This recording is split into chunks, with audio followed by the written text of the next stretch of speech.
Olá pessoal, bem-vindos a mais um vídeo. E aqui, continuando então a nossa leitura e discussão, a gente está falando desse tópico que vai englobar a agressão, defesa, adaptação e lesão. No último vídeo, a gente discutiu essa figura com o aspecto cronológico da doença e agora a gente vai continuar com a leitura desse tópico. O alvo dos agentes agressores são as moléculas, especialmente as macromoléculas, de cuja ação dependem as funções vitais.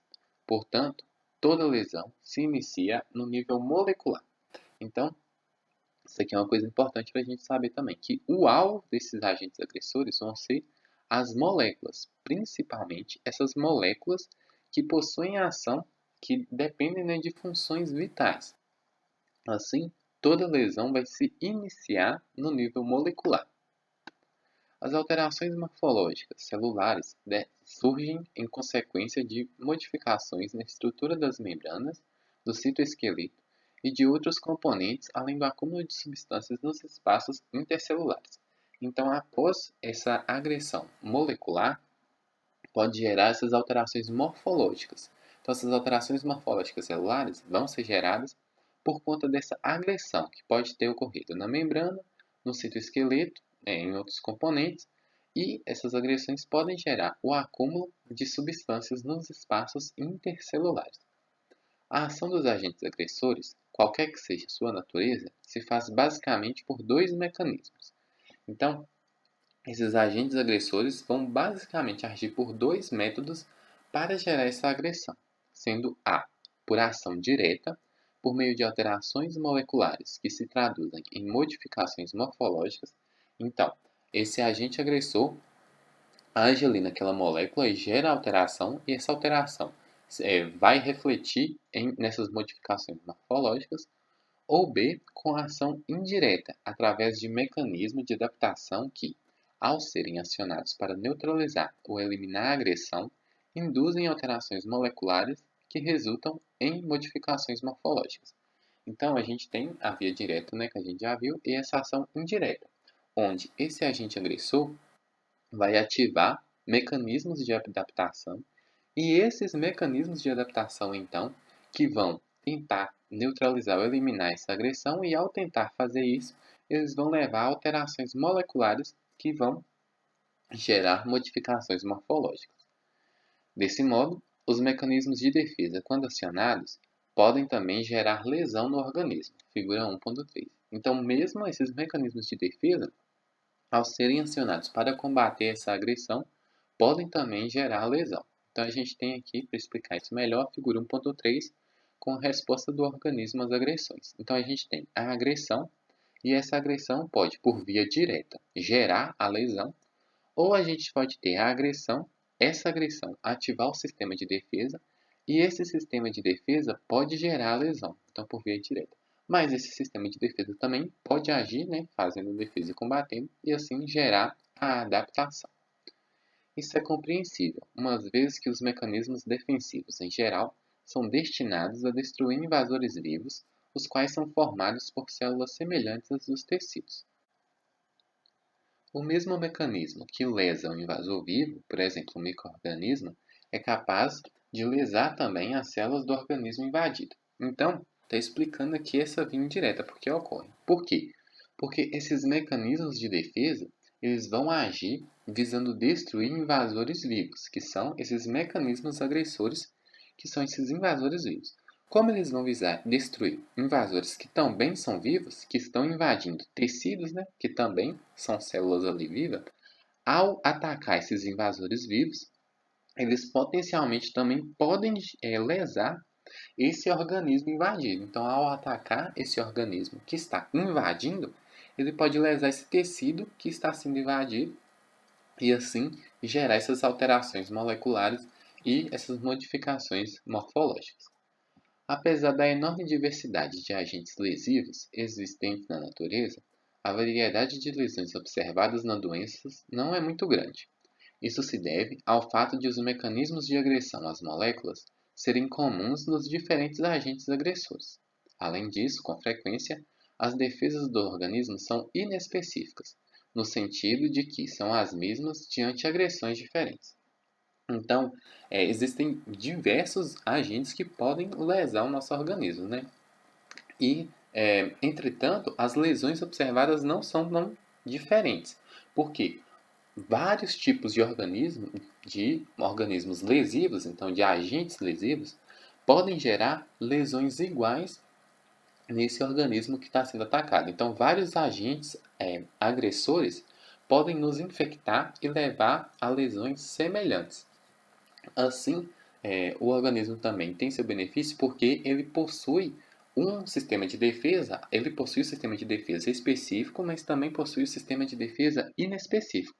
Ou seja, esse sistema de defesa inespecífico vai agir de maneira igual, independente do agente agressor que está lesando esse organismo.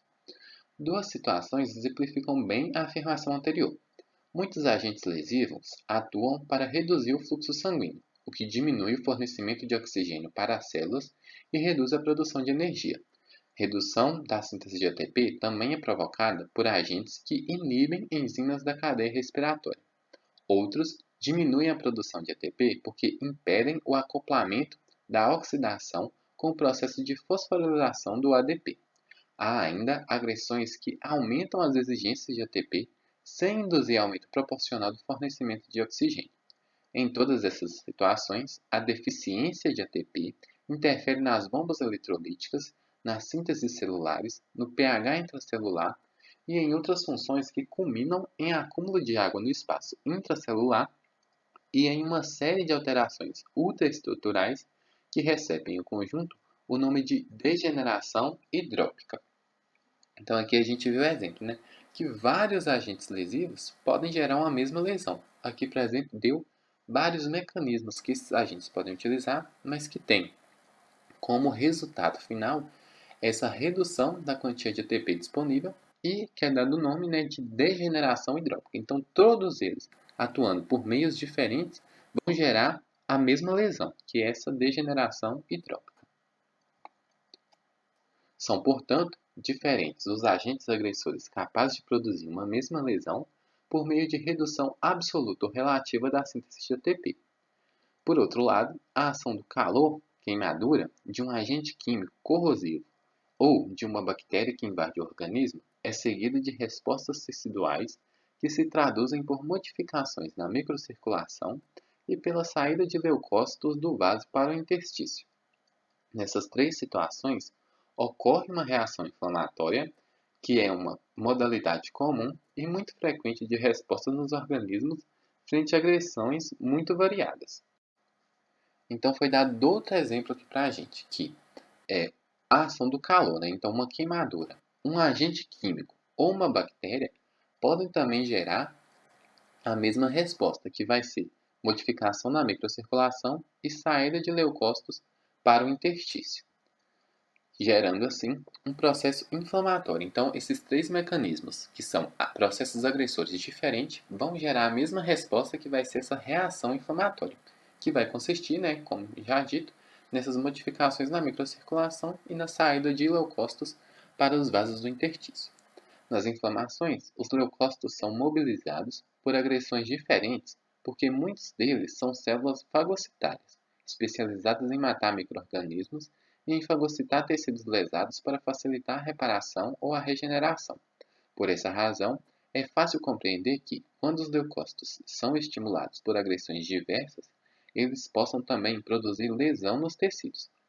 Então, aqui a gente viu um exemplo que é dado, né, por aquele mecanismo de indireto, onde nessa inflamação são chamados ali leucócitos, e esses leucócitos que são especializados em matar micro-organismos e fagocitar tecidos lesados, ao ser convocados para esse processo inflamatório, eles também podem produzir lesões porque eles vão agir ali naqueles tecidos. Então, como eles tendem a fagocitar esses tecidos lesados, eles podem gerar essas modificações que vão representar essa alteração morfológica no tecido.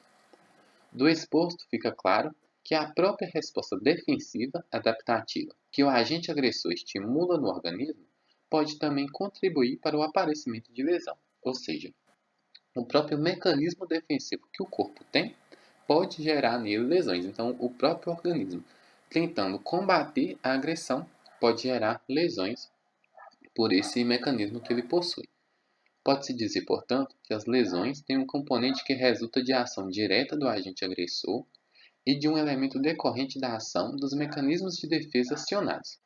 Isso é importante a gente lembrar, então, que essa lesão vai possuir, como a gente viu lá em cima, essa ação direta e indireta. Sendo a ação direta com o agente agressor causando a lesão ali diretamente, né? Então causando alteração morfológica, ou de maneira indireta pelo mecanismo de defesa que foi atuar contra o agente agressor, que pode gerar também uma lesão.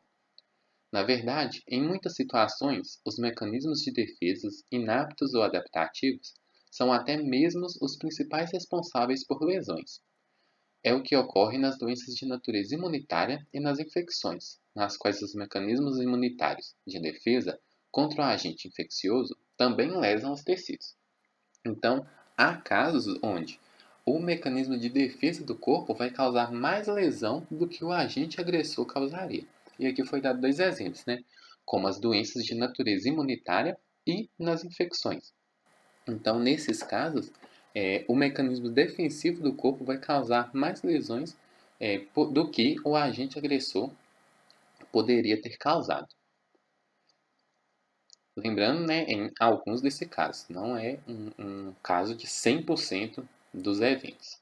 Para exemplificar essas afirmações, na figura 1.4 estão representados os mecanismos de necrose da pele induzida pelo calor, destacando-se a ação direta e a ação indireta por danos à microcirculação e pelos mecanismos defensivos. Então a gente tem aqui essa figura 1.4. Ações do calor sobre a pele. Então a gente tem aqui o calor agindo sobre a pele. A agressão direta na epiderme causa degeneração e necrose por desnaturação das proteínas. Então esse calor vai ter essa ação direta sobre a pele. Então o calor, ao atingir a pele, vai causar essa desnaturação, então vai causar essa degeneração e a necrose, porque vai gerar a desnaturação das proteínas. E esse calor também vai atuar por ação direta sobre os mastócitos e as terminações nervosas, induzindo a liberações de mediadores que resultam em reação inflamatória. Então, o calor também age sobre os mastócitos e sobre as terminações nervosas, e esses dois vão induzir, né, a resposta de alguns mediadores, como a substância P e a histamina, que vão promover a inflamação, ou seja, vão causar vasodilatação, edema e exudação de fagócitos. O calor também pode atuar na microcirculação, onde vai lesar o endotélio e provocar trombose, causando isquemia, anóxia e necrose da pele. Então, aqui a gente viu 2 mecanismos que são exemplificados, né? A via direta, onde o calor causa na pele esse processo de degeneração e necrose por desnaturação da proteína, ou também as vias onde os sistemas de defesa são ativados e esses sistemas de defesa vão levar, nesse caso, a inflamação ou, quando atinge a microcirculação, leva a lesão endotelial. Essa lesão endotelial gera trombose. A trombose desse vaso, né, vai impedir o fluxo sanguíneo, gerando a isquemia. E a isquemia desse vaso vai gerar degeneração e necrose, já que o sangue não vai conseguir chegar nessa porção que era irrigada por esse vaso. Então, o calor, nesse caso, vai gerar a lesão diretamente e indiretamente por meio da via de defesa do corpo. Toda agressão gera estímulos que induzem nos tecidos respostas adaptativas que visam torná-los mais resistentes às agressões subsequentes. Então, as agressões no tecido, né, vão gerar essas respostas e essas respostas vão buscar tornar mais resistente a possíveis agressões posteriores. Então, agressões iguais que venham depois, essa resposta tende a ser melhor e mais eficaz. Os estímulos gerados dessas respostas não são ainda bem conhecidos, mas já se tem ideia de algumas reações muito conservadas na natureza. A expressão das proteínas do estresse, também chamadas de proteína do choque térmico, HSP, de Heat Shock Protein, ocorre em todo tipo de célula diante das mais variadas agressões. Daí a denominação de proteínas do estresse.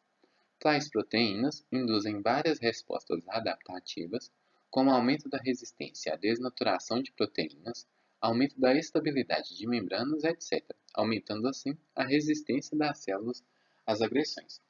Então, essa resposta inicial vai buscar que, em uma agressão igual que venha no futuro ocorrer novamente, que essa resposta seja mais eficaz e assim esse organismo também seja mais resistente. Aqui deu o caso dessas chamadas proteínas de choque térmico. Então, quando a expressão dessas proteínas do estresse, né, que são essas proteínas de choque térmico, elas vão permitir com que haja um aumento da resistência à desnaturação de proteínas e aumento da estabilidade da membrana. Assim, essas proteínas, ao serem geradas, elas em um evento posterior que venha a lesar, vão tornar esse organismo um pouco mais resistente a esse evento lesivo.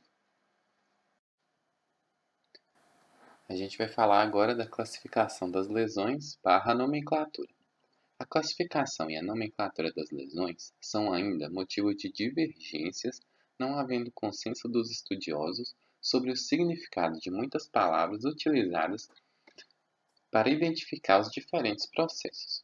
Como o objetivo da patologia geral é o estudo das lesões comuns às diferentes doenças, é necessário que tais lesões sejam classificadas e tenham uma nomenclatura adequada. Nesse ponto, procurar-se-á conceituar os termos utilizados para denominar as lesões e utilizá-los exclusivamente de acordo com o conceito estabelecido. Assim, embora não tenha ainda uma classificação em que haja um consenso de todos os estudiosos sobre o modo como é dada a classificação e a nomenclatura dessas lesões, aqui vai dar um exemplo que é bem utilizado e é ele que a gente vai seguir para entender melhor as descrições do livro.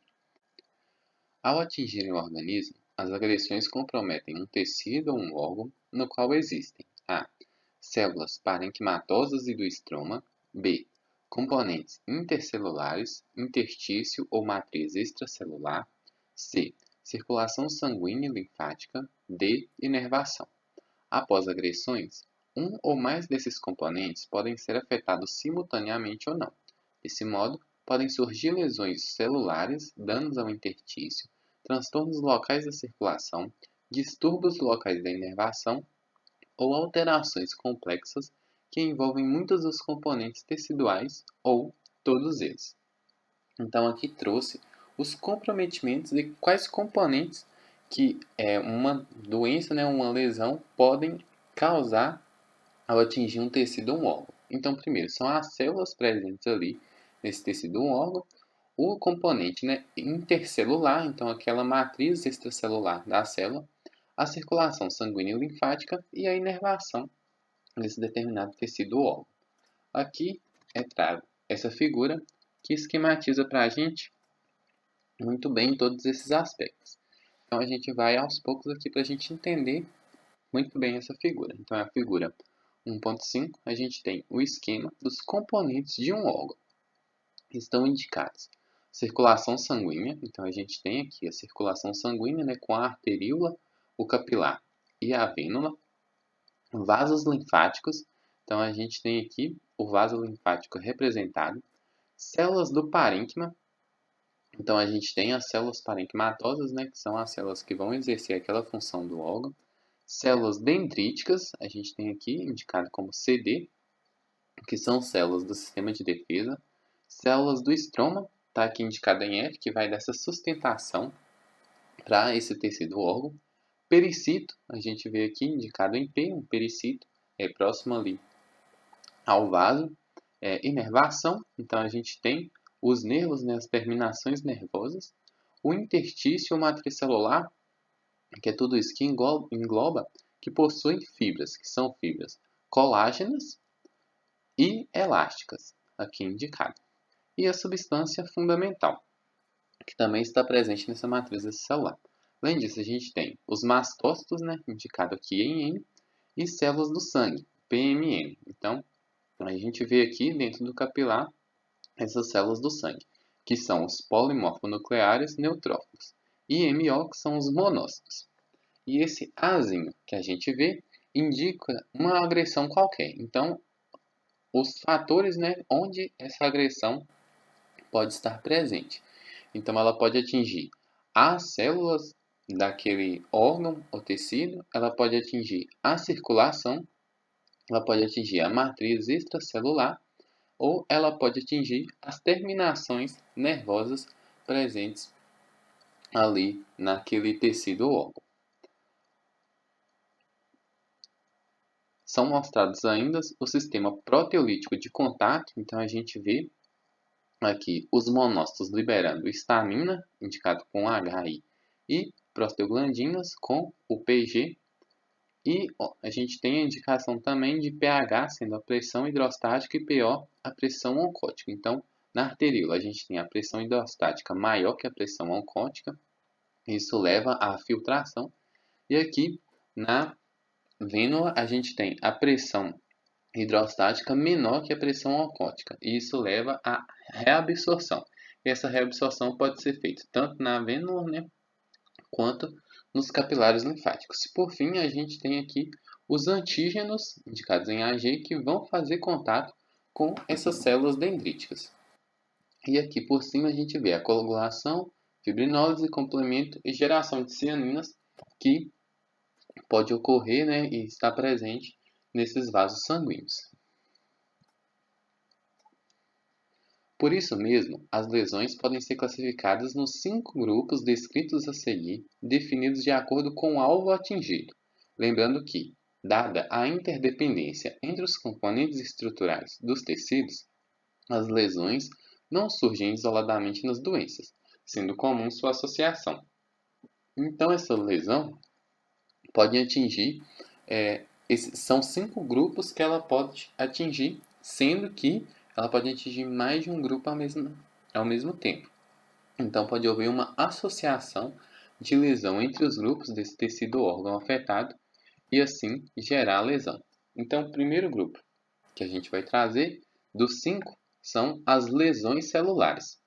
Então, essas lesões celulares podem ser consideradas em 2 grupos: lesões letais e não letais. As lesões não letais são aquelas em que as células continuam vivas, podendo ocorrer volta ao estado de normalidade após cessada a agressão.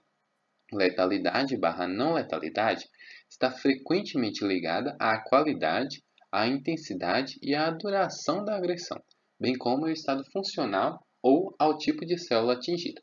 Então a gente tem um tipo, né, que são lesões celulares, ela é dividida nas lesões não letais, são lesões que ocorre essa agressão, entretanto a célula continua viva e pode voltar ao estado normal após cessar essa agressão. Dependendo desses fatores, uma mesma agressão pode provocar lesão não letal em uma célula e pode causar morte em outro tipo celular. As agressões podem modificar o metabolismo das células, induzindo o acúmulo de substâncias intracelulares, degenerações, ou podem alterar mecanismos que regulam a proliferação e a diferenciação celular, originando hipotrofias, hipertrofias, hiperplasias, hipoplasias, metaplasias, displasias e neoplasias. Outras vezes, acumulam-se nas células pigmentos endógenos ou exógenos, constituindo as pigmentações. As lesões letais são representadas por necrose, morte celular seguida de autólise, e pela apoptose, morte celular não seguida de autólise. Então aqui a gente trouxe conceitos bem importantes, né? Sendo que lesões letais vão ser aquelas em que vai ocorrer a necrose ou apoptose da célula, sendo que a necrose é a morte celular e logo em seguida ocorre a autólise dessa célula, e a apoptose vai ser essa morte celular, onde em seguida não vai ocorrer a autólise. Então, essa célula vai ser reabsorvida pelo sistema ali de defesa. E as lesões não letais, ocorre a lesão na célula e a célula continua viva. Entretanto, uma mesma lesão em um tipo de célula, ela pode ser letal, e em um outro tipo de célula, ela pode não ser letal. Então, essas agressões vão modificar essas células e, se elas gerarem, né, o acúmulo dessas substâncias intracelulares, vão gerar degenerações e podem também alterar o mecanismo de proliferação e diferenciação celular. Assim, essas agressões podem gerar hipotrofias, né, que é A diminuição da atividade celular ali, a diminuição das células, hipertrofia, que é o aumento das células, aumento do volume celular, né, não da quantidade, hiperplasia, que agora sim é um aumento da quantidade de células, hipoplasias, que é a diminuição da proliferação celular, então a diminuição da quantidade de mitoses que vai ocorrer ali naquelas células, metaplasias, que é a modificação do formato dessa célula, então essa célula adquire um novo formato, displasias, que é o crescimento dessas células em formato inadequado, e neoplasias, que é o crescimento desordenado de células. Então, tudo isso é importante a gente lembrar e a gente ter uma noção do que é. Então, a gente já falou, né, de lesões celulares, agora a gente vai falar das alterações do interstício, que dos 5 é um dos tipos de lesão que pode ocorrer. Então, a lesão pode gerar essa alteração do interstício da matriz extracelular, que englobam modificações da substância fundamental amorfa e de fibras elásticas, colágenas e reticulares, que podem sofrer alterações estruturais e depósitos de substâncias formadas in situ ou vindas da circulação. Os depósitos de cálcio e a formação de concreções e cálculos no meio extracelular são estudados à parte. Então, além de ocorrer lesões na célula, pode ocorrer também lesões no interstício, modificando ali aquela matriz extracelular, sendo os constituintes dela substância amorfa e essas fibras, né, colágenas, reticulares, entre tantos outros. E assim pode gerar essas alterações no interstício. Outro tipo são os distúrbios da circulação, que incluem aumento, diminuição ou cessação do fluxo sanguíneo para os tecidos, hiperemia, oligoemia e isquemia, coagulação do sangue no leito vascular, trombose, aparecimento na circulação de substâncias que não se misturam ao sangue e causam obstrução vascular, embolia, saída de sangue do leito vascular, hemorragia, e alterações das trocas de líquido entre o plasma e o interstício, edema. Então, nesses distúrbios da circulação, essas lesões podem gerar a hiperemia, que é o aumento do fluxo para determinado lugar, a oligoemia, que é a diminuição desse fluxo sanguíneo para determinado tecido ou órgão, ou a isquemia, que é a cessação do fluxo, então a parada completa de fluxo. Além disso, pode ocorrer a trombose, a embolia, a hemorragia ou o edema. Então a gente já falou, né, de lesões celulares, das alterações no interstício e dos distúrbios da coagulação. Agora a gente vai falar das alterações na inervação, que é o quarto tipo. Então as alterações na inervação não têm sido abordadas nos textos de patologia geral, mas sem dúvida devem representar lesões importantes devido ao papel integrador de funções que o tecido nervoso exerce. Na verdade, as alterações locais dessas estruturas são ainda pouco conhecidas. Então, não descreveu tão bem, mas a gente tem que saber da existência dessas alterações na inervação que pode ocorrer. Então, a lesão pode gerar essas alterações na inervação. E, por fim, a lesão mais complexa, que envolve todos os componentes teciduais, é a inflamação. Então, a gente tem a lesão celular, né, lesões que lesam as células, alterações na circulação, alterações na matriz extracelular, alterações na inervação e, por fim, a inflamação, que vai envolver todos esses componentes teciduais. Então, envolve a célula, a matriz extracelular, a inervação e a circulação. Esta se caracteriza por modificações locais na microcirculação e por saída de células do leito vascular, acompanhada por lesões celulares do interstício, provocadas principalmente por ação de células fagocitárias e por alterações vasculares que acompanham o processo. Então, todos os 4 anteriores estão envolvidos nesse processo de inflamação, como será visto no capítulo 7. Inflamação é reação que acompanha a maioria das lesões iniciais produzidas por diferentes agentes lesivos. Nos próximos capítulos, todos esses aspectos das lesões e das doenças serão discutidos de modo pormenorizado, tanto quanto à patologia geral, como quanto à patologia especial, de órgãos e sistemas. Na parte da patologia geral, estão incluídos também capítulos sobre os mecanismos imunitários de agressão e os componentes das doenças, não porque as lesões correspondentes estejam fora dos grupos relacionados anteriormente, mas porque os fatores imunitários e genéticos representam peculiaridades e importantes agentes etiológicos originados no próprio organismo. Ao encerrar esse capítulo, não se deve esquecer que lesões localizadas quase sempre se acompanham de respostas sistêmicas induzidas não somente por estímulos nervosos aferentes, como também por substâncias diversas, citocinas, liberadas nos tecidos lesados.